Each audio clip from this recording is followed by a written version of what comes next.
আসসালামু আলাইকুম। আশা করি সবাই ভালো আছেন। আলহামদুলিল্লাহ আপনাদের দোয়ায় আমি অনেক ভালো আছি। আজকে ঠান্ডা ওয়েদার দেখে পাতলা খিচুড়ি রান্না করার জন্য চলে আসলাম। দেখি কিভাবে রান্না করি, কি দিয়ে রান্না করি। পাতলা খিচুড়ি আমরা অতটা রান্না করি না। আমাদের কাছে ভালো লাগে না। তারপরও ভাবলাম আজকে বৃষ্টি দেখে পাতলা খিচুড়ি রান্না করব। দেখুন এখানে মুরগির মাংস কষানো হচ্ছে। মুরগির মাংস দিয়ে আমি খিচুড়িটা রান্না করব। দেখতে থাকুন, সাথেই থাকুন। আর এদিকে দেখুন বিড়াল আমার কোনো কিছু মাছ বা গোছ রান্না করতে দেখলে ওই আমার পিছু ছাড়ে না, ওই আমার পিছে ঘুরে। সবসময়কার মতন আজকেও দেখুন আমার পিছে ঘুরতাছে। এদিকে দেখুন আমার গোশটা যেহেতু ফার্মের মুরগিটা, তার কারণে যে বেশিক্ষণ কষাতে হয় নাই, অল্প কিছুক্ষণ কষানোর পরে এখন আমি চাল ডালটা দেওয়ার পরে আমি বেশি সবজি দেইনি। এখানে কয়েকটা ডাঁটা দিয়েছি আর মিষ্টি কুমড়ার আলুটা দেখাই যাচ্ছে। কি দিয়েছি দেখতে থাকুন। চালের সাথে আমি মসুরির ডাল আর মুগ ডালটা দিয়েছি। আর এখানে বুটের ডালটা আমার ফ্রিজে আগে থেকেই সেদ্ধ করা ছিল, আমার মনে ছিল না, এখন মনে পড়েছে। তারপরে এটা দেখুন আমি দেখা যাচ্ছে বরফটায় দিয়ে দিলাম। আগুন ফেলে বরফটা গলে যাবে। আর এদিকে দেখুন বিড়ালটাকে নিয়ে একটু খেলাধুলা করছি, মজা করছে আমার মেয়ে আর আমি। দেখুন বিড়ালকে বলতেছি যে আজকে তুমিও পাতলা খিচুড়ি খাবে ঠান্ডা দেখে। বল- ওই আবার সাথে আমাদের সাথে কথা অনেক সময় উত্তর দেয়, আমরা বুঝি। আমার কথা ওই বুঝে, ওর কথা আমি বুঝি। দেখুন আমার প্রত্যেকটা ভিডিওতে আমার পাশেই থাকে। ওই সব সময় দিকে দেখুন খিচুড়িটার কি অবস্থা দেখি।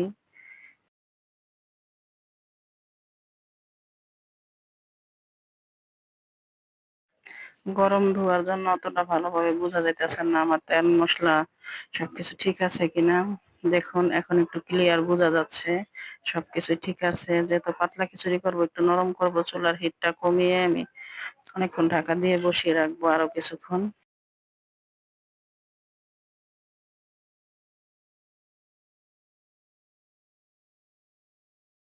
অনেকক্ষণ রাখার পরে দেখুন এদিকে ধনিয়া পাতা আর কিছুটা কাঁচা আম কেটে নিয়েছি।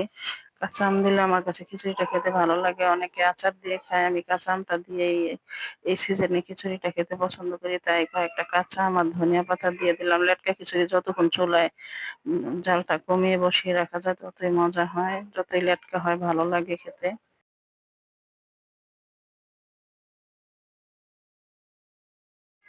দেখুন কিছুটা জিরা গুঁড়াও দিয়ে দিলাম। যত মসলা দিব ততই মজা হবে। তার জন্য ভাবলাম যে ধনিয়া পাতার সাথে কিছুটা জিরা গুঁড়ো দিয়ে দেই। জিরা গুঁড়ো দিয়ে দিলাম।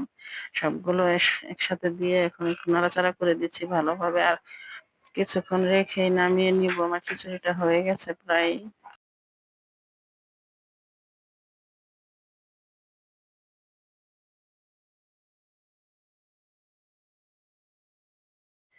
এদিকে দেখুন আমি একটু লেবু শসা কেটে নিচ্ছি। লেবু শসা সাধারণত বিরিয়ানির সাথে খাওয়া হয়, কিন্তু আমাদের আবার খিচুড়ির সাথে খেতে ভালোই লাগে।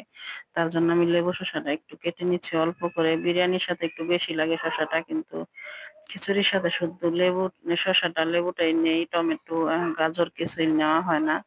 এখানে শুধু শসাটা লেবুটাই নিব। আমি কেটে নিচ্ছি।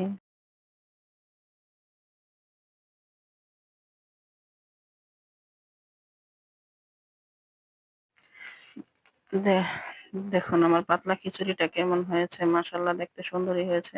আশা করি খেতেও ভালো লাগবে। এইভাবে অনেকক্ষণ জাল করে পাতলা খিচুড়িটা রান্না করলে মজা হয়, বেশি একটু আঠা গোটা হয়, মজা হয়, ভালোই লাগে খেতে। দেখি কেমন লাগে।